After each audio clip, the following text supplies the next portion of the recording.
When we invest in ourselves, we all shine. Together, we are Black beyond measure.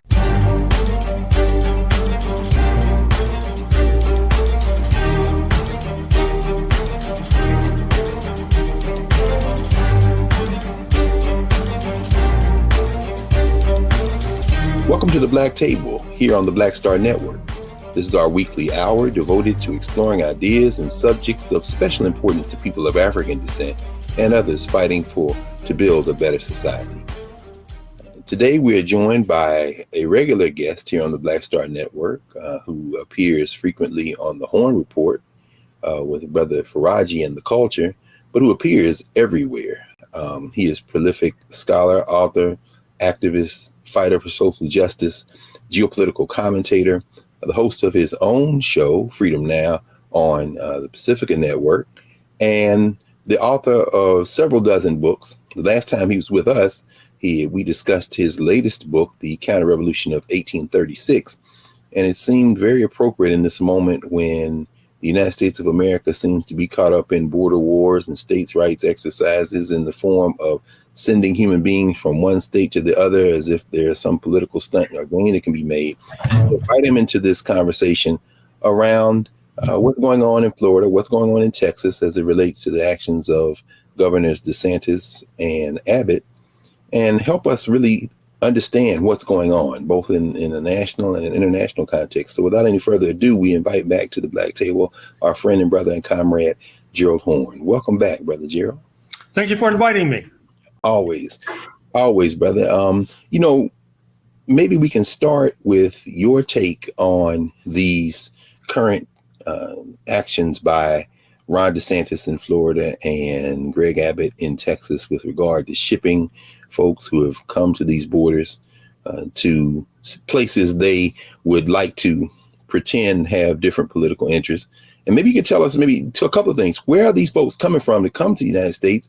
And what do you think these two governors and others like Ducey in Arizona, among others, are trying to accomplish with these political stunts? Well, the short answer is that the migrants are disproportionately coming from Venezuela, Nicaragua, and Cuba, which coincidentally happen to be the three regimes in the hemisphere which the United States is putting pressure on. As the Kissinger-Nixon regime said some decades ago, they're trying to make the economy scream, and instead they're helping to induce movements into the United States. What they're trying to accomplish? Well, obviously, Governor DeSantis of Florida and Governor Abbott of Texas would like to be the next U.S. president. As they see it, this kind of issue, using migrants as props and stunts for these political escapades, resonate with their base. As I understand it, Governor DeSantis actually sent his emissaries into Texas to inveigle migrants to head to Martha's Vineyard in Massachusetts. Perhaps he felt that if he sent folks directly from his own state of Florida, that would not play well with the Cuban American base, the Venezuelan American base, the Nicaraguan American base, which I'm afraid to say are an essential component of the Republican Party base in the state of Florida. I think there's also a kind of demagogic class question at play. If you look at the Republican Party base, as they see things, they see the affluent of Martha's Vineyard, many of whom are millionaires and multimillionaires, as being hypocritical, because from their point of view, the United States was built on class collaboration between affluent Euro-Americans and not so affluent Euro-Americans who joined hands in order to plunder the indigenous population and enslave the Africans. From the point of view of the GOP base, the affluent of places like Martha's Vineyard have broken with that bargain. And that makes them, in a sense, from their point of view, unpatriotic. It makes it necessary from their point of view to try to harass these folks, to try to unmask them from their narrow perspective. And I think that latter point actually is the point that's missing in the national discourse on these latest escapades by these Republican governors. That's such a critical point. Of course, one of the reasons, this being the Black Table on the Black Star Network, we wanted to invite you in was to draw some parallels and help readers who may have seen on social media over the last several cycles this comparison to the so-called reverse freedom rides of 1962. But before we get to that, thank you for kind of sketching out the broad outline.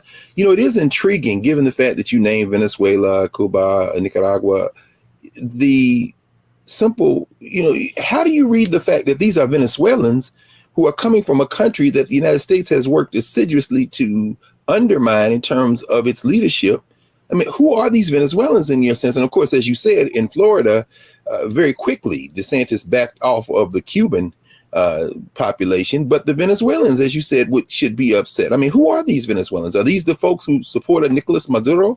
Or are these some of the people who were lined up behind Juan Guaido, which of course the United States has been trying to install for quite some time now?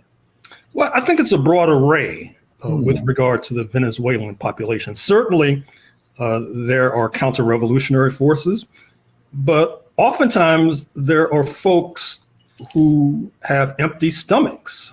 There are people who are having difficulties surviving, given the de facto blockade that Washington has placed on this country.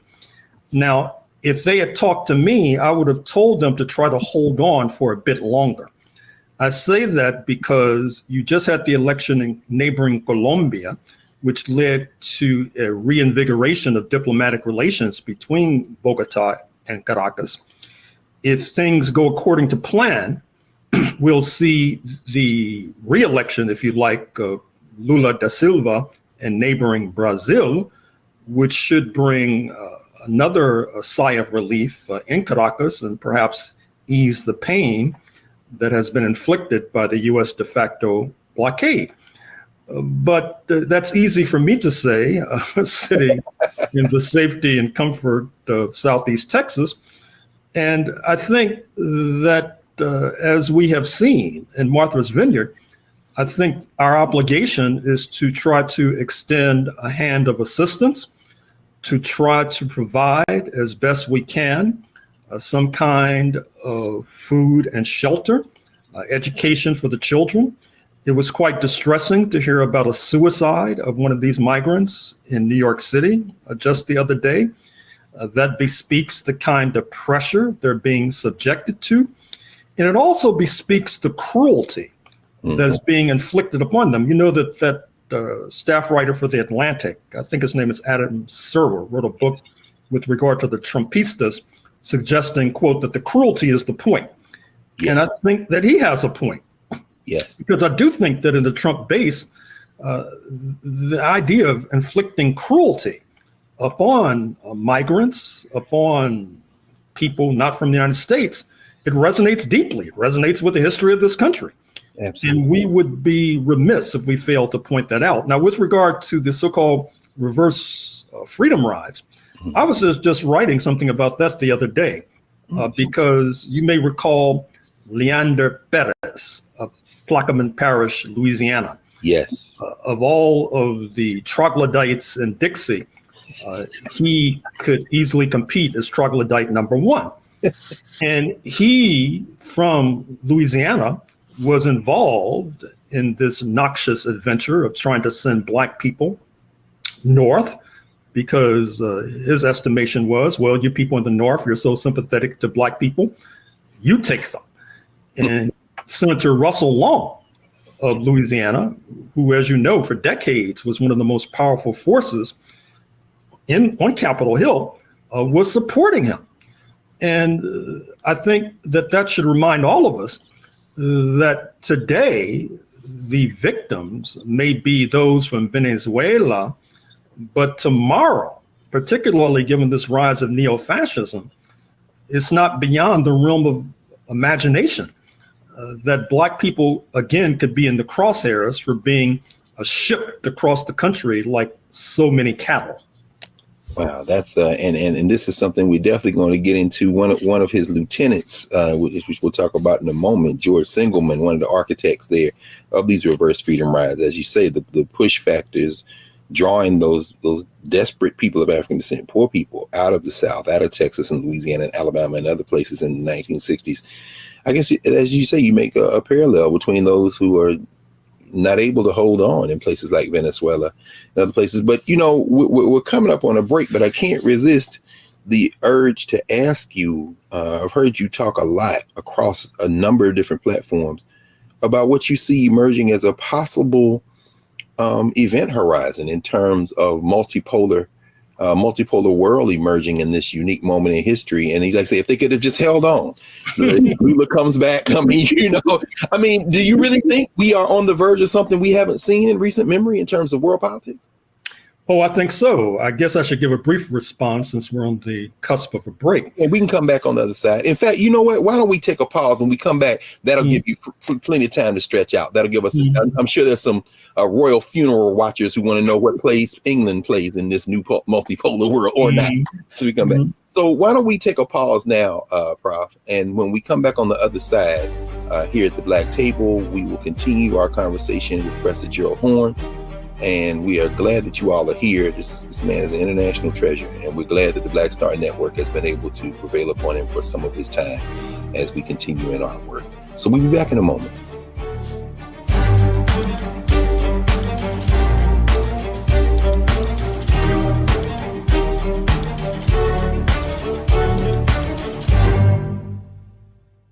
I'm Deborah Owens, America's Wealth Coach, and my new show, Get Wealthy, focuses on the things that your financial advisor and bank isn't telling you, but you absolutely need to know.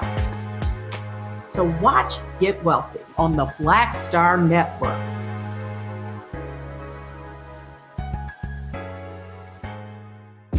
When we invest in ourselves, we're investing in what's next for all of us. Growing, creating, making moves that move us all forward. Together, we are Black beyond measure.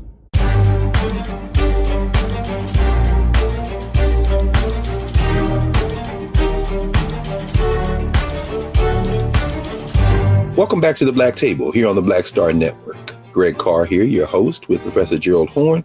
And when we left, Gerald, that asked you a question about what you see emerging in terms of international politics and how even this question of migration crises and others fit in this larger scheme of things. But let me get out of your way. You are about to give us your sense of really what's going on in terms of these shifts we're seeing around the world. Well, these global shifts do not take place frequently. If you look at my book on the 16th century, I wrote at length about how and why it was that this minor monarchy on the fringes of Europe, speaking of England, in the 1500s, was able to surge forth, not least by doing an end run around the religious conflicts that were bedeviling its competitors, speaking of His Catholic Majesty in Spain, speaking of the Caliph in Turkey, Ottoman Turkey, a predominantly Muslim country. And they flipped the script by moving towards race as a marker for settlements and as a marker for enslavement as well, to the point where I opened the book by quoting Andrew Young, the former chief aide to Martin Luther King, former mayor of Atlanta, former U.S. ambassador to the United Nations, who argued in the 1970s that it was London that actually invented racism. Now, there are some who suggested that that's a bridge too far, but it gives you an idea of why and how it was that so many people of African descent wound up in North America speaking English, this language of Northwestern Europe. There are signs that are rampant, suggesting that we are on the verge of another shift. You saw it in the meeting in Central Asia just a few days ago of the Shanghai Cooperation Organization, as the title suggests, led by the People's Republic of China, which by many measures has a larger economy than that of the United States of America.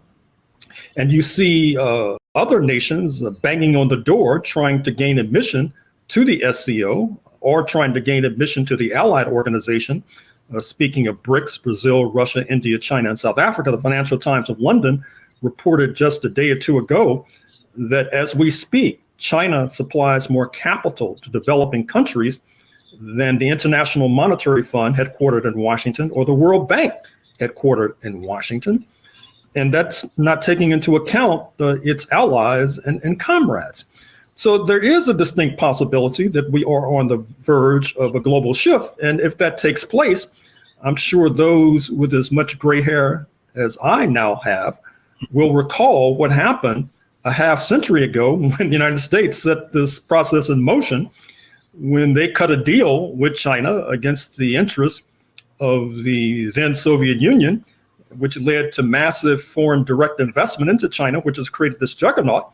And as I point out in the 16th Century book and on other platforms, it's striking to note that Protestant London basically cut a deal against the interests of its fellow Christians, speaking of Catholic Spain, by making an alliance with what was thought to be the antagonists of the Christians, speaking of the Muslim population, not only in Turkey, but of course, populating heavily North Africa, particularly Algeria. So we are living in important times. We're living in profound times. And it's well past time for our organizations and leaders to come up to speed so that they can more adequately and effectively direct our besieged community. Excellent. So now that you've given us the big picture, the global picture, and you sketched out early in the first block kind of some of the hemispheric concerns, we can, I guess, in our rhythm, come back into this hemisphere thinking now about what's going on in Haiti, and certainly some of the recent pronouncements in the Dominican Republic asking for the United States to basically come in and either declare Haiti a protectorate, or, and thinking about Latin America and Central America. And as you said, those of us with enough gray hair to remember how the United States worked again assiduously against left governments in Latin America, the Caribbean, and in Central America. This time around, do you think that the U.S. and its coalition partners have that kind of muscle? Because it does seem to be that this move left in Latin America may free up those countries in ways, and in the Caribbean perhaps, in ways. Certainly Mia Moore-Motley, who has been making a lot of noise, and CARICOM is making a lot of noise about coalition politics with African countries. The folks who are finding their way to the Texas border, the places they're coming from, do you anticipate some shifts in those countries, in the Caribbean, and Latin America, and Central America? And if so, what might that look like? Well, it's hard to say. I mean, we'll get a glimpse of what's to come with regard to these upcoming Brazilian elections, where the incumbent Bolsonaro is pledging to do a Trump. That is to say, the result of the election will show either that he won or he was cheated. He has close ties to the military. There's a real danger and fear that he may do successfully what Trump did ineffectively, that is to say, pull off a coup and remain in power and retain power. If so, that would be terrible news for any prospect of change in this hemisphere, because Brazil fundamentally borders every nation in South America, and therefore can extend its tentacles far and wide. With regard to Haiti, that's a special case, because we all know that Haiti pulled off one of the most extraordinary events in the history of the world. That is to say, a successful revolt by unpaid workers, otherwise known as slaves, between 1791 and 1804, and then leading a global crusade against slavery, not least in North America, attracting many Black people from North America to their shores. But they have been punished and pulverized ever since, up to and including a U.S. occupation between 1915 and 1934, up to and including the destabilization of President Aristide, who was president just a few years ago, or perhaps a few decades ago. And so when the president of the neighboring Dominican Republic suggests that there should be some sort of joint military intervention in Haiti, I'm afraid to say that we've seen this movie before. Yes. And it did not work out very well, not least for the Haitians. So we should be on our guard. We should be alerting our friends in the Congressional Black Caucus that they need to be on their guard, that they need to be developing programs to help to rescue Haiti from this valley into which it has fallen, because we all know that part of the migration crisis that's now unfolding also includes Haitians trying to get to the Bahamas, and then from the Bahamas to South Florida, many of them drowning in the choppy seas. To the extent that Black Americans are silent about this tragedy, we're engaging fundamentally in a self-indictment.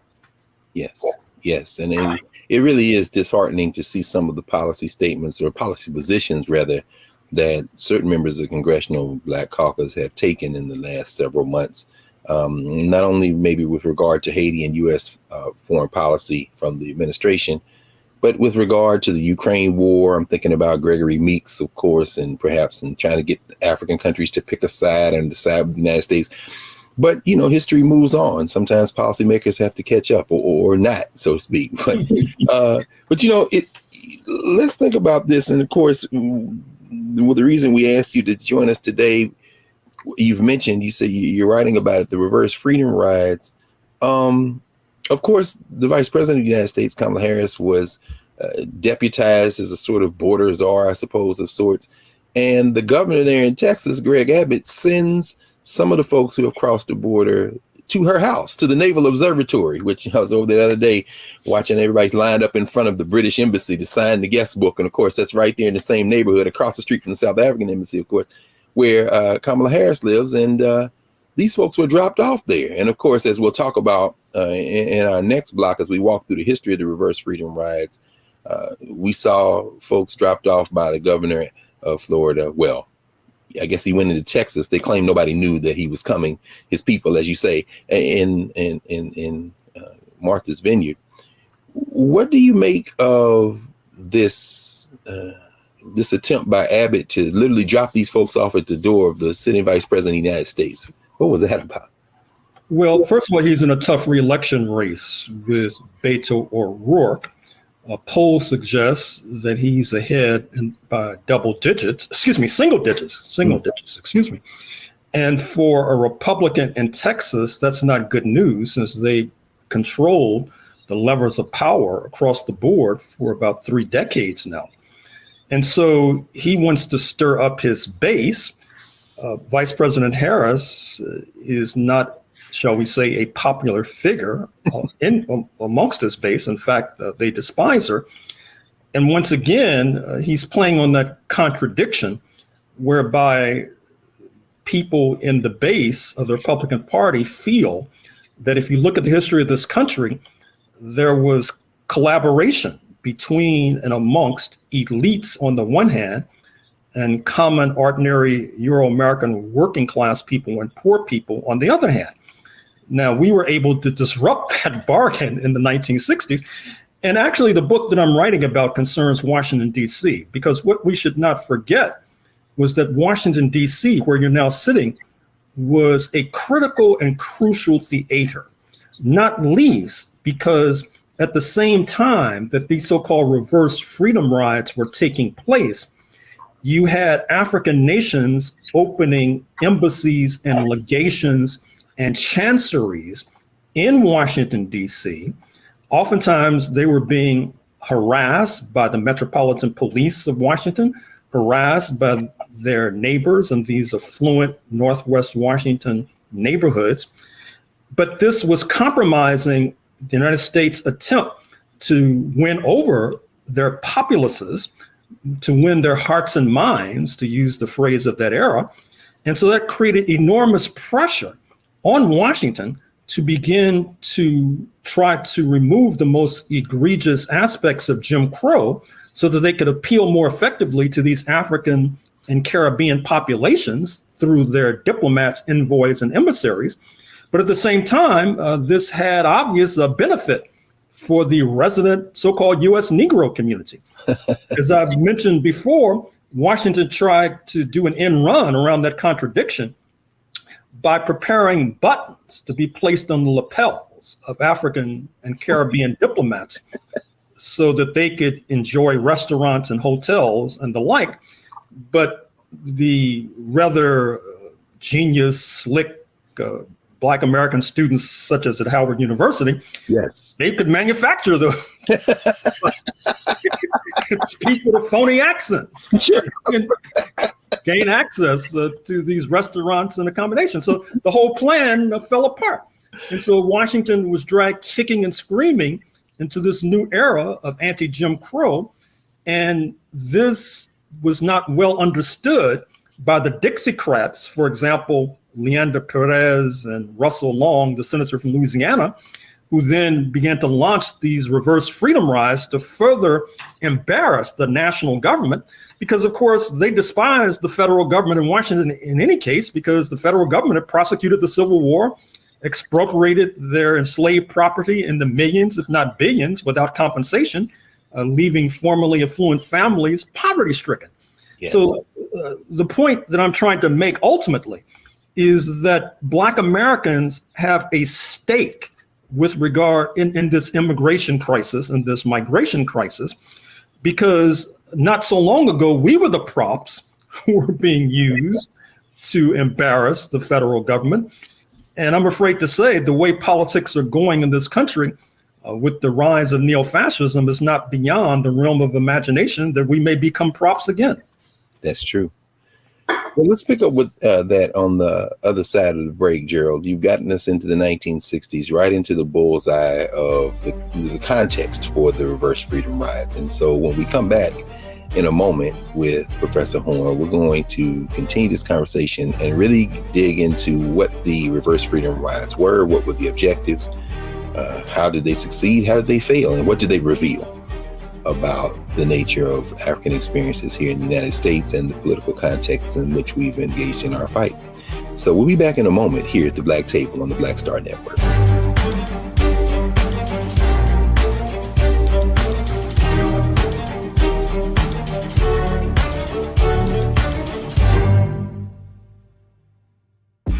When we invest in ourselves, we're investing in what's next for all of us.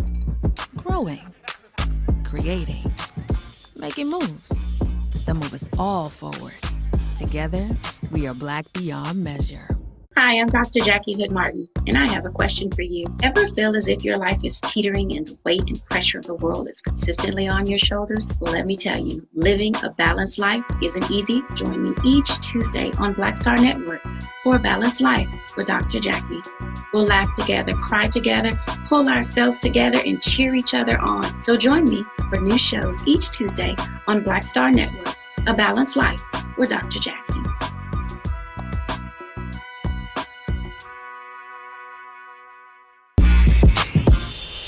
When we invest in ourselves, our glow, our vision, our vibe, we all shine. Together, we are Black beyond measure.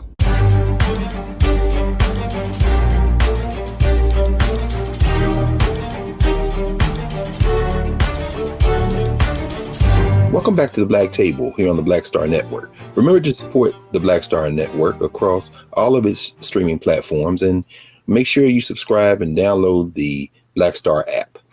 So, Gerald, when we left, you had led us right into the 1960s. You know, it reminds me of our friends, our comrades in the Student Nonviolent Coordinating Committee, and how Charlie Cobb tells that story, how they were in Atlanta and Ogingo Odinga was there, and they trying to convince him that it isn't so bad down here in the South. And so the young people met with him like, man, you don't understand what's going on here. And then, of course, they made that famous song that, if memory serves me correctly, they performed actually when Malcolm X and Fannie Lou Hamer were in New York, which led Malcolm to talk about geopolitics, as you say, in terms of this relationship, where they say Ogingo Odinga, which of course never happened in the way it did, as they say in the song, but Oginga was like, if you white folks don't straighten up, I'm going to call Jomo Kenyatta. And I thought about it because my Kenyan friends were wondering whether Kenyatta or Raila Odinga, whether Raila Odinga or the new president of Kenya would attend the Queen's funeral. And I don't remember which one went. But of course, both of these sons of anti-colonial Africans who are caught up in that moment that you're writing about now.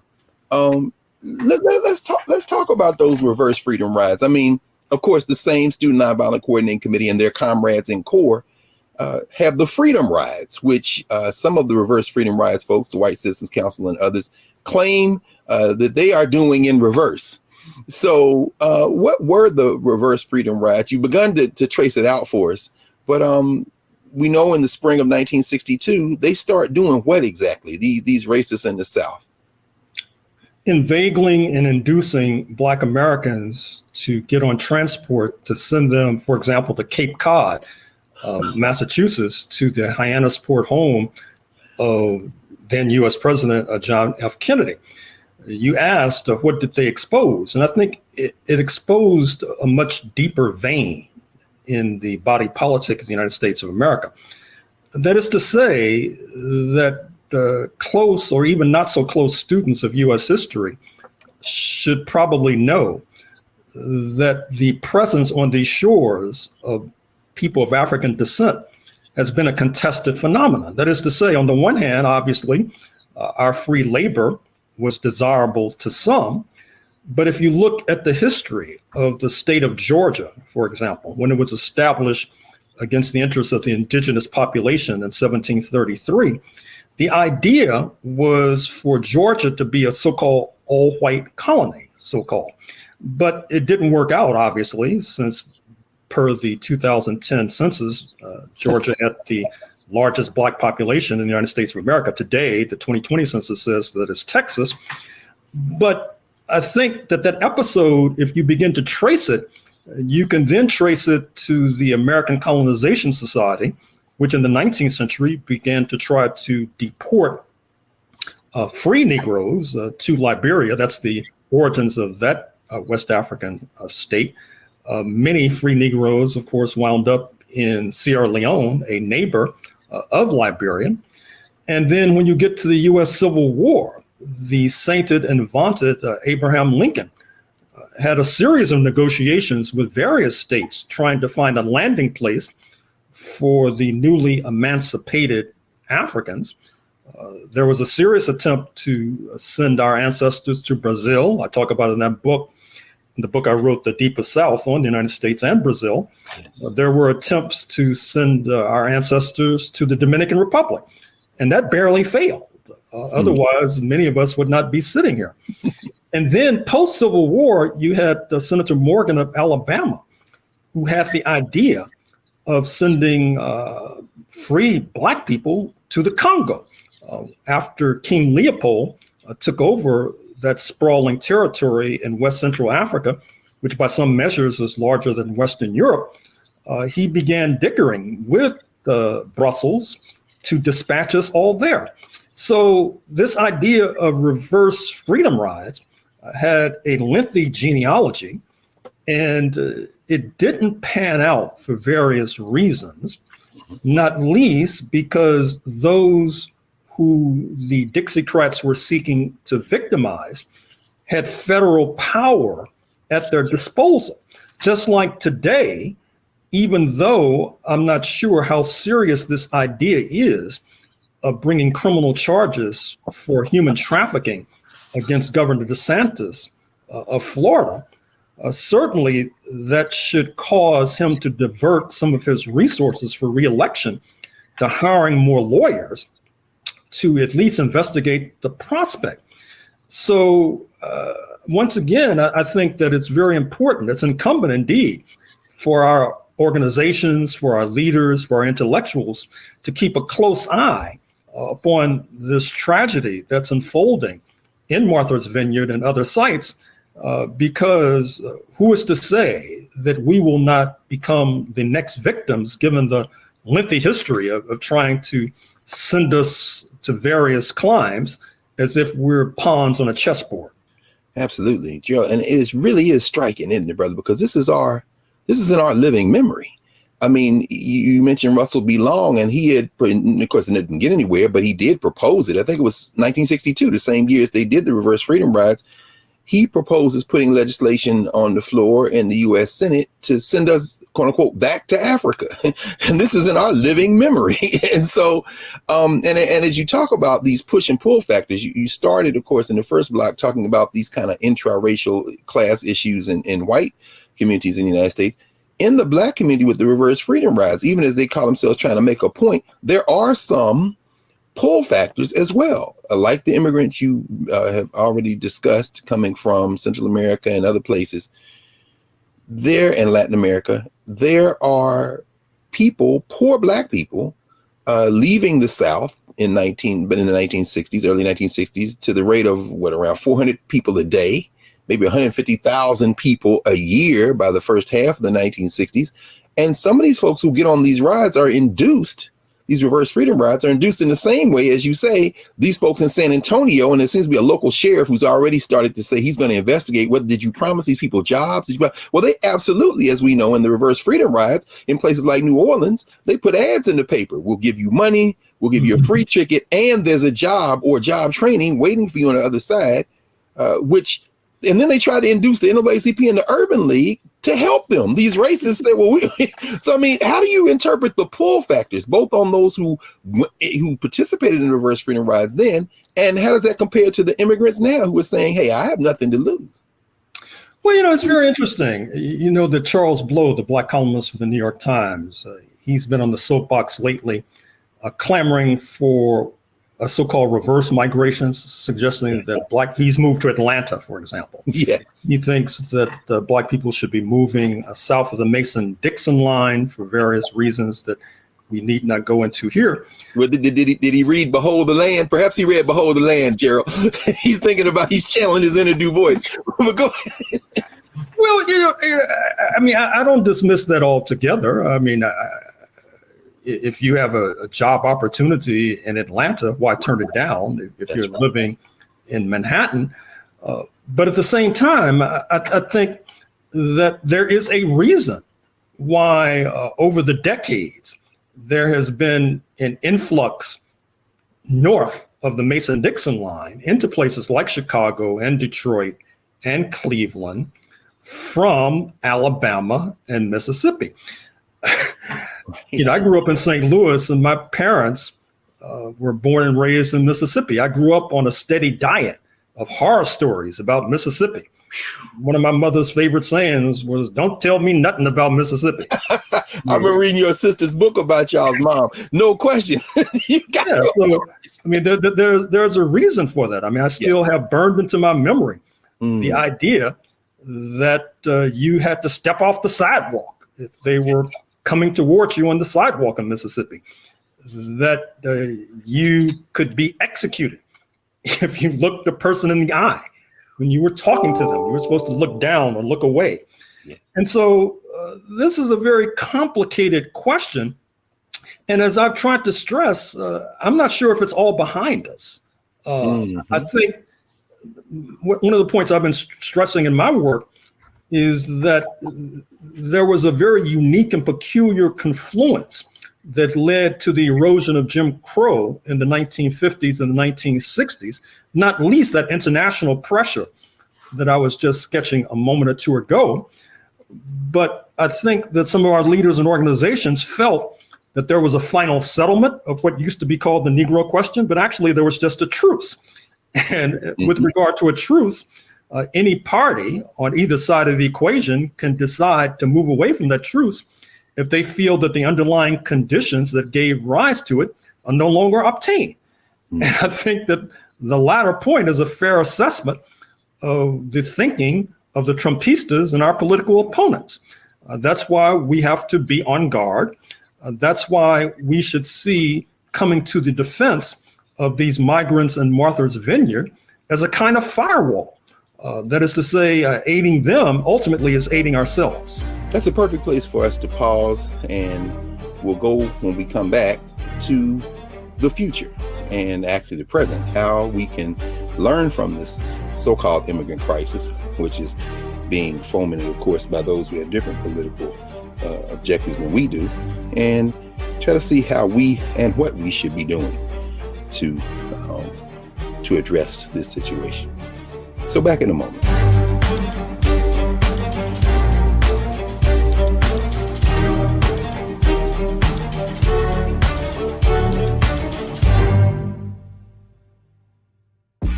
When we invest in ourselves, we're investing in what's next for all of us.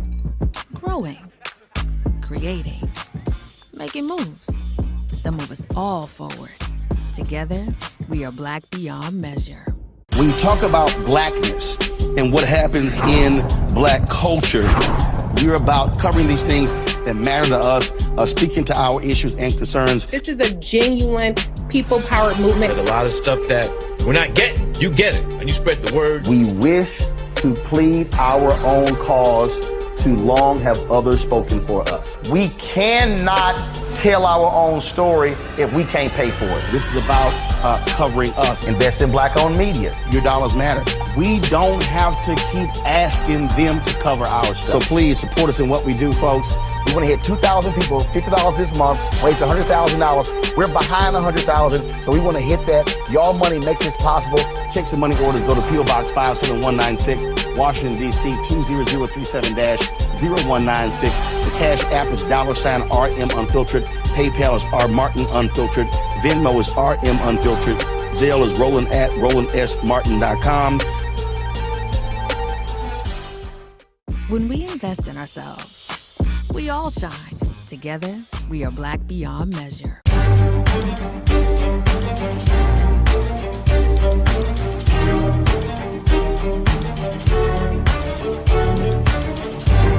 Welcome back to the Black Table here on the Black Star Network. Don't forget to support the Black Star Network, download the app, subscribe, and follow our shows across all streaming platforms.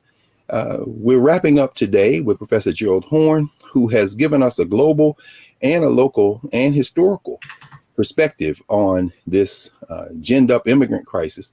And we've used the so-called reverse freedom rides as a point of entry to think about how Black folk here in the United States should really be thinking about and acting on addressing this question of migration and crisis. Gerald, it's fascinating to hear that one of your current projects is talking about Washington, D.C. and this kind of center of not only the current fracturing world system, but how that connects directly to these reverse freedom rides and the implications for them. One of the things that emerged in the reverse freedom rides is this assertion that there was surplus Black labor in the South. The idea that there was, mechanization, that there were subsidies to kind of put a cap on cotton production and other things, and folks were leaving in part because they wanted to drive them out of the South. I'm wondering what you think about the nature of immigration and migration as it relates to the shifting economies of the hemisphere and of this country. And as Black folk, what should we be thinking about in terms of just not only the economy, but our place in it? And how should we be thinking about folks who are coming here? Because we both heard Black folks say, well, I have no sympathy for these immigrants. They're taking our jobs. And I mean, it seems to me that's very deeply flawed thinking, but could you help us understand that so we're not necessarily so hostile toward these folks who are coming here? Well, first of all, with regard to the hemisphere, as noted, one of the pull factors, or push factors, I should say, driving people from Nicaragua and Venezuela and Havana in particular, is the U.S. campaign crusade against these governments. That is to say, if a government arises that seems to want to redistribute the wealth from top to bottom, the United States goes into overdrive in trying to destabilize those governments. Of course, those regimes that are interested in destabilizing wealth from bottom to top basically get a pass. But of course, that doesn't mean that the poor people get a pass, because oftentimes they feel compelled to leave their homelands too, because of poverty. With regard to changes in the economy, as we speak, you have the rise of artificial intelligence. You see it at the checkout counters of drugstores and grocery stores, whereas you once dealt with a human being and now you deal with some mechanical contraption.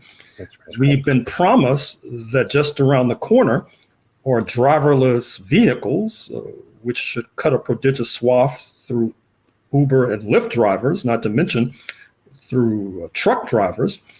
There are, of course, specialists who disagree with that analysis, but we shall see. And certainly we should not be surprised if the ranks of the employed, particularly in our community, begin to decline, which would then lead to rising unemployment, with the prospect of Trumpistas returning to power in November of 2024, if not before.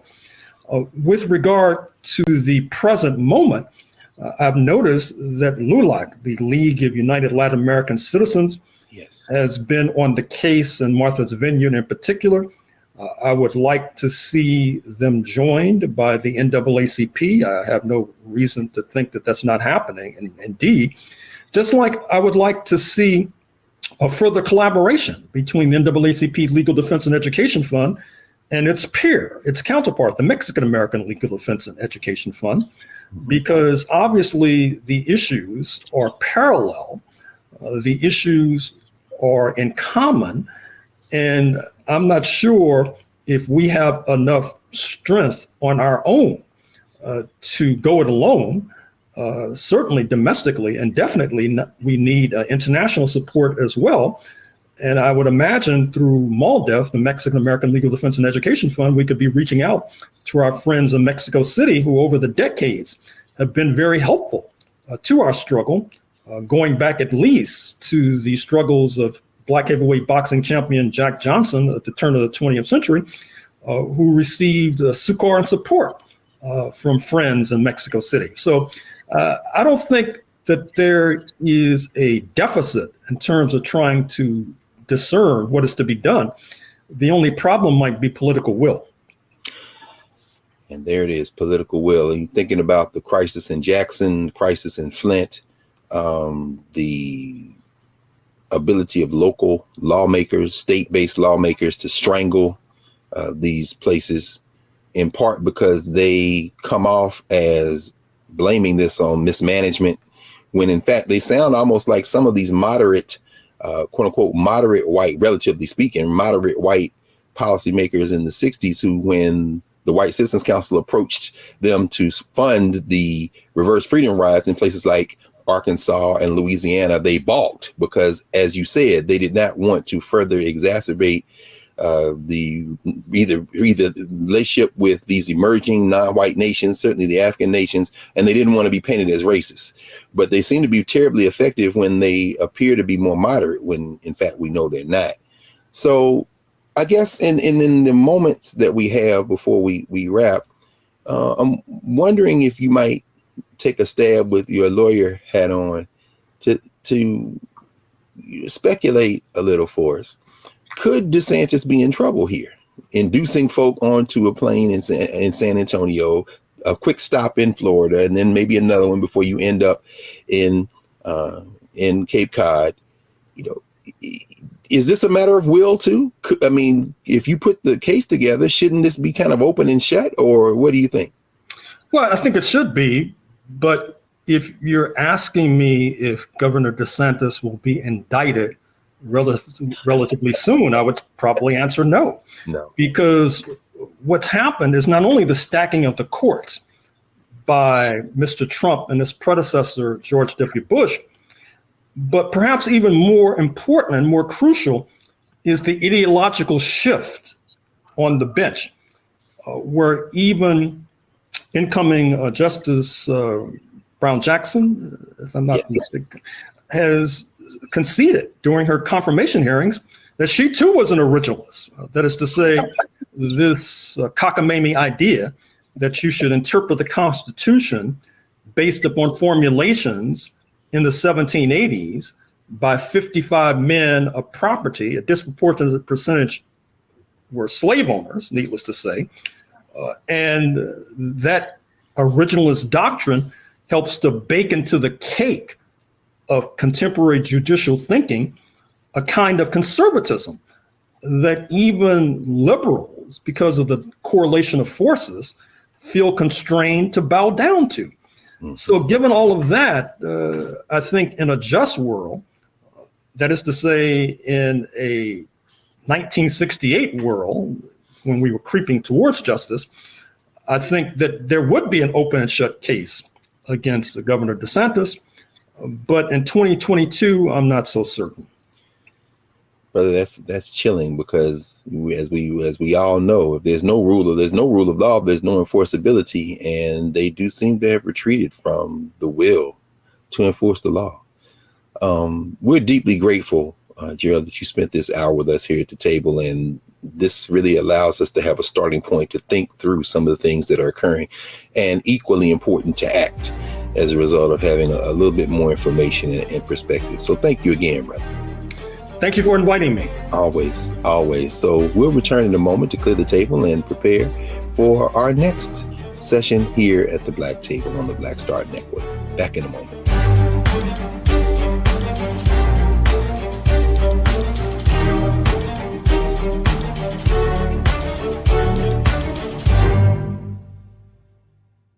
When we invest in ourselves, we all shine. Together, we are Black beyond measure. Hatred on the streets, a horrific scene, a white nationalist rally that descended into deadly violence. White people are losing their damn minds. As an angry pro-Trump mob storms the U.S. Capitol, we've seen shootings. We're about to see the rise of what I call white minority resistance. We have seen white folks in this country who simply cannot tolerate black folks voting. I think what we're seeing is the inevitable result of violent denial. This is part of American history. Every time that people of color have made progress, whether real or symbolic, there has been what Carol Anderson at Emory University calls white rage as a backlash. This is the rise of the Proud Boys and the Boogaloo Boys. America, there's going to be more of this. Here's all the Proud Boys, guys. This country is getting increasingly racist in its behaviors and its attitudes because of the fear of white people. The fear that they're taking our jobs, they're taking our resources, they're taking our women. This is white fear.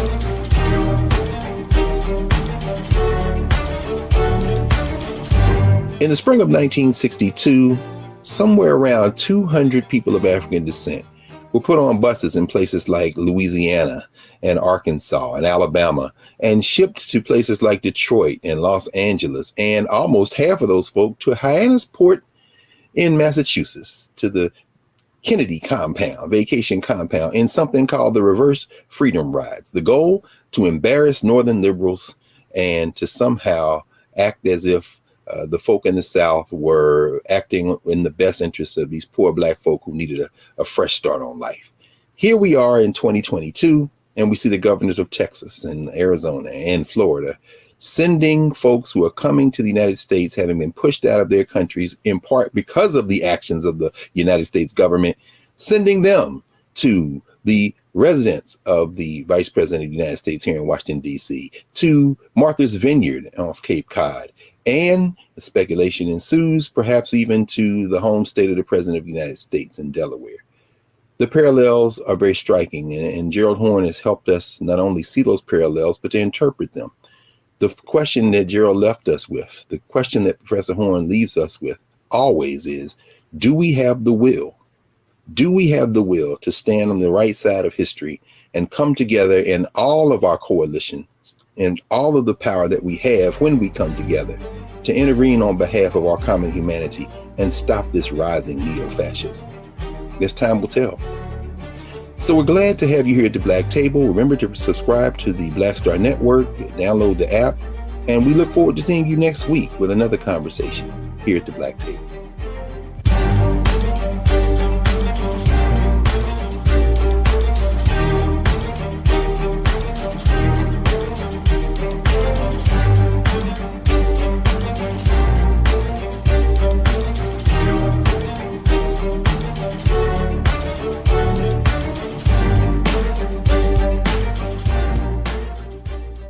When we invest in ourselves, we all shine.